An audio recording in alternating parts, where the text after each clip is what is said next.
Watch.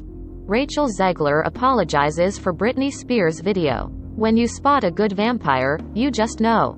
From the very beginning, Twilight director Catherine Hardwicke knew that casting was going to be tough. While teenager Bella Swan, Kristen Stewart, was locked in early on, finding the perfect actor to portray vampire Edward Cullen was a little trickier. On the January 19th episode of Spotify's The Big Hit Show podcast, Catherine looked back on the moment Kristen auditioned with Robert Pattinson. In just a short amount of time, she knew something special was brewing. "I wanted somebody that didn't seem like a real person," she explained to host Alex Popidmus. "Who is that going to be? This vampire has lived for 90-something years. He's ethereal, he's special, he's unique, he's internal, he's brooding, he's everything, you know, iconic." Catherine described in detail the first audition Rob and Kristen had together, in the bedroom of her house. "They did the kissing scene and he fell off and landed right there on this floor," she recalled while giving a tour of her Venice Beach house. "Rob was so into it, he fell off the bed. I am like, dude, calm down. And I am in there filming with my little video camera, you know, whatever." At the end of the audition, Catherine recalled Kristen pushing for Rob to get the role. "I could tell they had a lot of chemistry," she said. "And I thought, oh my God, Kristen was 17, I don't want to get in some illegal thing. So I remember I told Rob, by the way, Kristen is 17. In our country, it's illegal for them to have sexual relations. And he's like, oh, okay, whatever." At the time, Robert was 21. While the two actors weren't romantically involved when they first started filming the movie, they began dating in the middle of 2009 and eventually broke up in. Kristen recently recalled her instant chemistry with Robert in a November profile for The New Yorker. "It was so clear who worked," she said. "He had an intellectual approach that was combined with, I don't give a f**k about this, but I am going to make thising. And I was like, same." For even more secrets behind the making of Twilight, keep scrolling. 1. When first writing Twilight, screenwriter Mark Lord recalled fears that the male audience wouldn't be interested. They wanted to take the concept of Romeo and Juliet with vampires and build in a structure that was far more a cinematic structure, he shared on the Big Hit Show podcast. And they wanted to just put in more action to advance it more and give something more for the male audience. They thought they were going to lose the male audience with too much of a romance. 2. Director Catherine Hardwicke quickly made the writers pivot after throwing the script into the trash. The original script literally had Bella on jet skis being chased by the FBI, she recalled. She was a star athlete. Nothing to do with the book. 3. Paramount and MTV initially had acquired the film rights to Twilight, with the original script making significant changes to the book. It had veered very far from the book, and so I did not like it at all, Twilight director Catherine Hardwicke revealed to Cinema Blend. After 3 years, Paramount released the rights and then independent film studio Summit Entertainment immediately picked them up. 4. Stephenie Meyer had some strict guidelines when it came to the adaptation of her source material. She didn't want any stereotypical vampire elements added in and demanded that Edward So the Lion Fell in Love with the Lamb line make it into the final version. She also stepped in to have Kellen Lutz take over the role of Emmett when she didn't agree with the initial casting choice and asked to have Bella and Edward's first kiss toned down. Of stepping in to put her foot down, Meyer told EU, "That's hard for me, but I am glad of every time I did it and I don't think I stepped on too many toes and everyone seems to still like me." 5. According to Summit's then head of production Eric Feig, book author Stephenie Meyer was adamant that her vampires didn't have fangs. The negotiated language says, "No actor playing a vampire will have canine incisors longer than those found in the average human being," he recalled on Spotify's The Big Hit Show podcast. "And that to me is, I love that line." 6. Director Catherine Hardwicke knew she found her Bella when watching Sean Penn's film, Into the Wild. I see Kristen, with all that longing and just lusting for Emile Hirsch, and I am like, oh my god, that is so what I felt from the book. This girl that has so much longing, and it's so contained, and just repressed longing, but it was so palpable. So I thought, oh, it's got to be Kristen. 7. Some soon-to-be major actresses, including some who would also become faces of their own respective franchises, that auditioned for Bella Swan included Emily Browning, Meyer's early first choice, Michelle Trachtenberg, Lily Collins and Jennifer Lawrence. I didn't really know what it was. Lawrence later said on the Howard Stern show of her Twilight audition. You just get like 5 pages, at the audition, and they're like, act monkey. And when it came out I was like, hot damn. Whoa. 8. Based on a suggestion from Emile Hirsch, who starred opposite Kristen Stewart in Into the Wild and was in Hardwicke's Lords of Dogtown, the director zeroed in on Stewart for the role, despite the actress initially having no interest in the project upon hearing the synopsis. But after meeting with Hardwicke and going through the script together, Stewart quickly changed her mind. 9. Over 5,000 actors reportedly went out for the role of Edward Cullen, including Dave Franco, Jamie Campbell Bower, who would go on to play Keyes in the follow-up films, Schitt's Creek's Dustin Milligan and Michael Welch, who landed the role of human Michael Newton.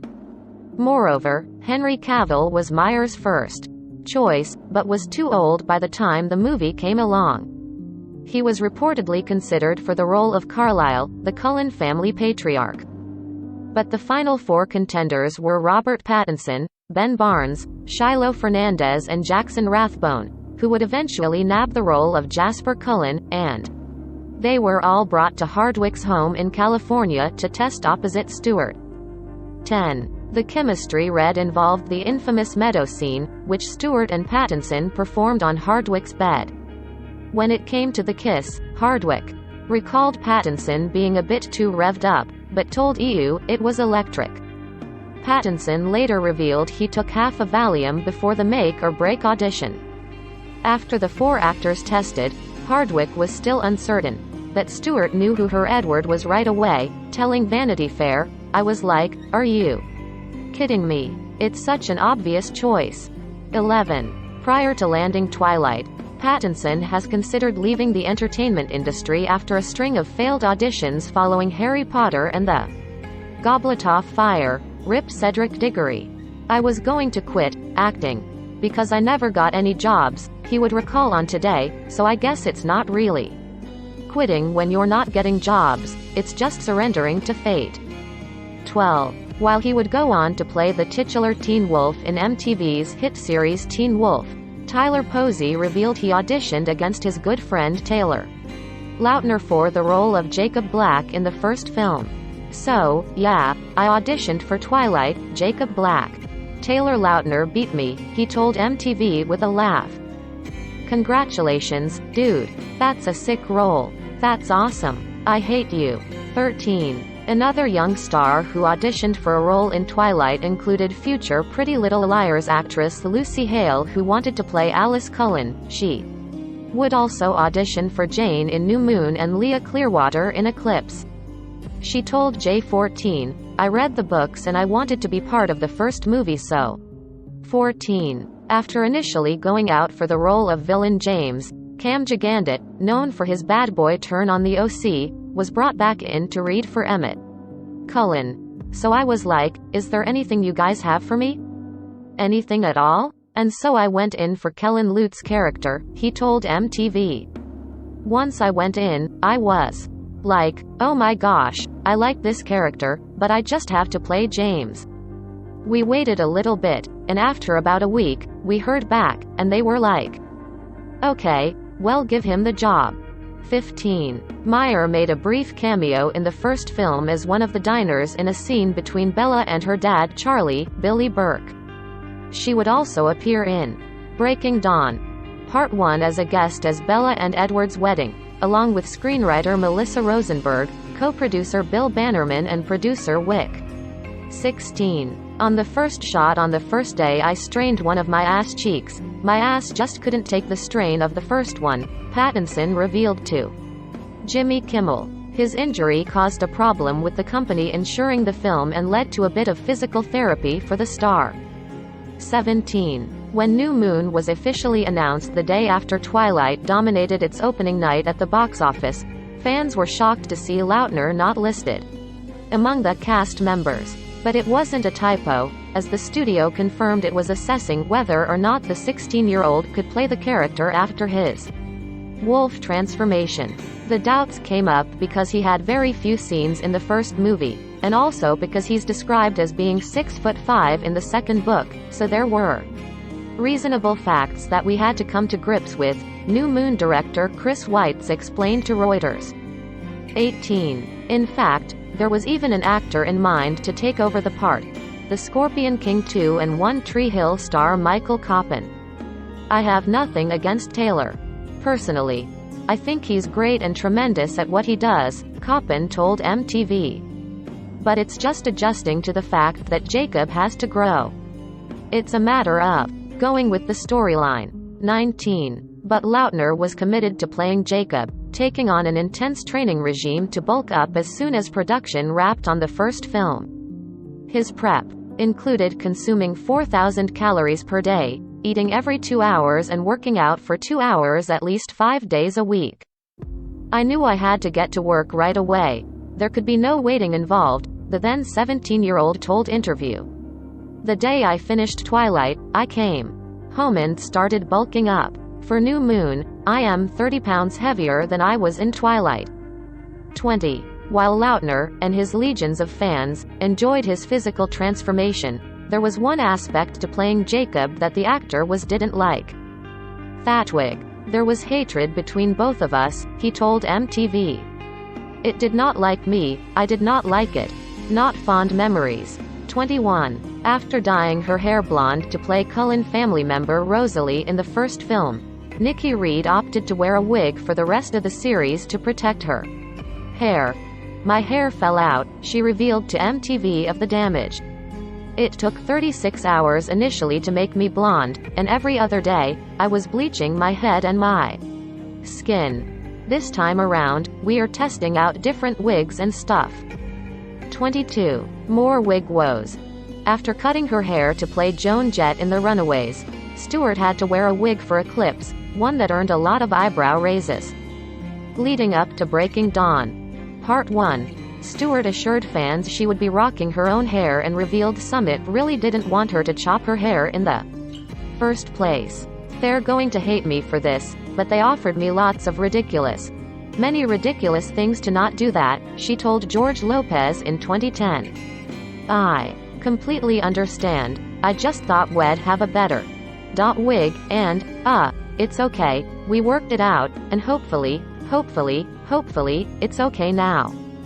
23. After originating the role of villain Vamp Victoria, Rochelle Lefevre was replaced by Bryce Dallas Howard, who was first approached to take on the role years prior, in Eclipse. And Lefevre was not happy about the casting change, which the studio attributed to scheduling conflicts. I was stunned by Summit's decision to recast the role, Lefevre said in a statement.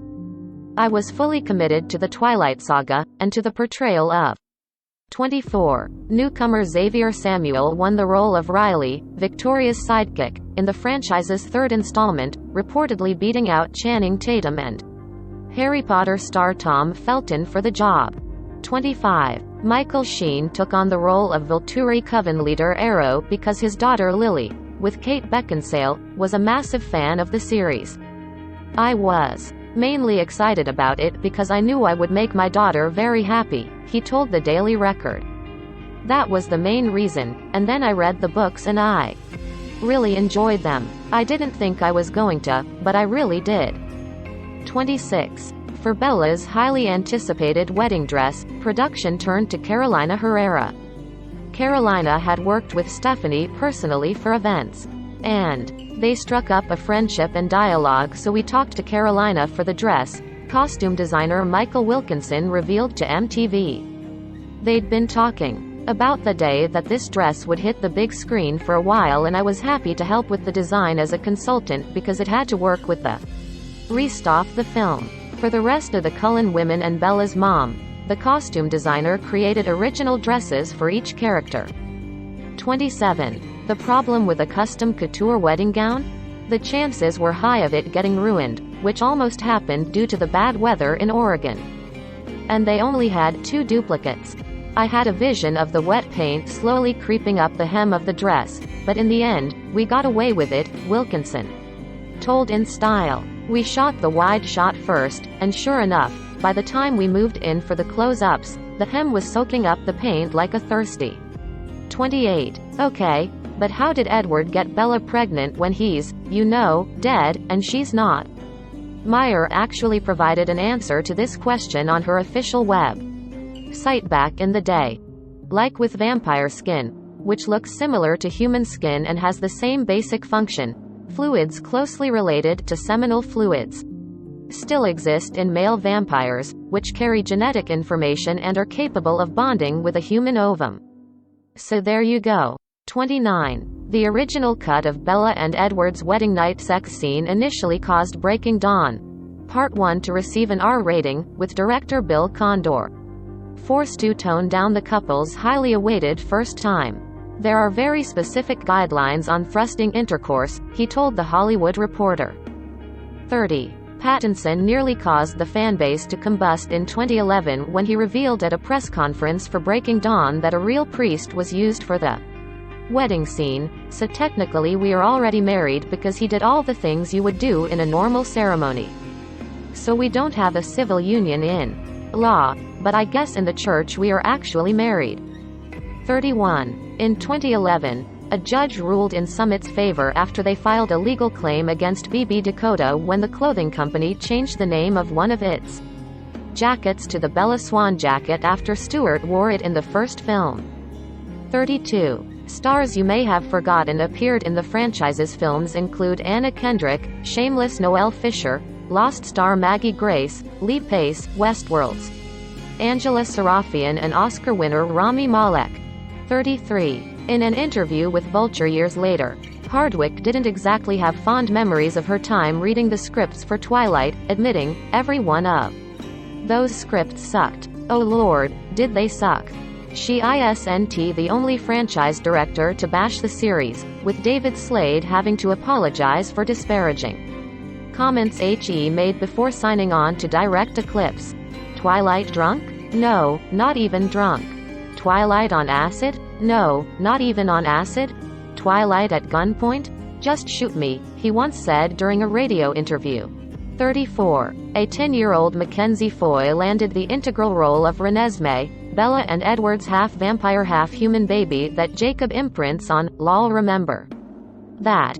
And the entire production team and cast were protective of the newcomer on Breaking Dawn Part 2, with even Condor placing a swear jar on set, which accumulated over $800, and the 2 leads taking a particular interest in Foy. As for her on-screen mom and dad, they were amazing with her, Condor told EU.